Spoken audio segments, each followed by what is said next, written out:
George is home. He's home, that's what counts. Treason! Arms!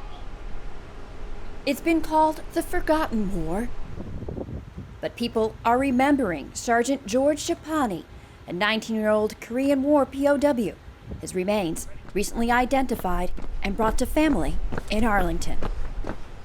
Ready? Step. For 90-year-old Cliff Benoit, the memories of Chapani forever with him. He's the one who buried him after he died as a fellow prisoner of war 68 years ago.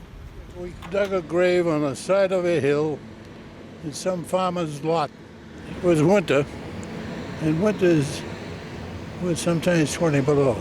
We covered him with stones, covered his body with a tarp, couldn't do anything more.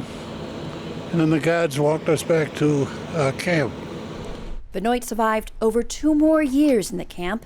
At the end of the war, both being from Boston, he visited Chapani's family, descendants of whom made a recent DNA connection to Chapani, buried as one of the unknowns at the National Memorial Cemetery in Hawaii, known as the Punch Bowl.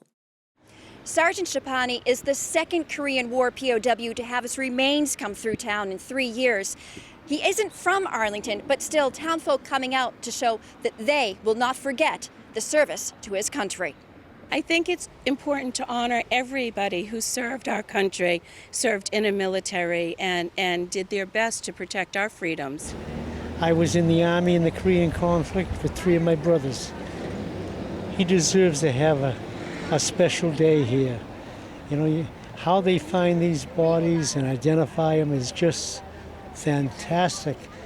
With our government following through, they don't forget you.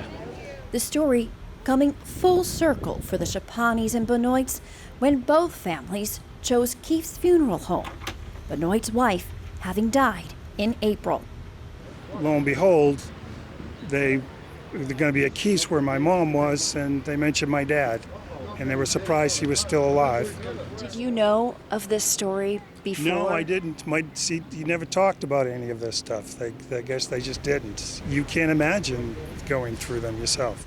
But now, Cliff Benoit, with Chapani's childhood friend, Louis Rosetta, standing by his side, he's able to share the things he never forgot. And a hell of a nice guy.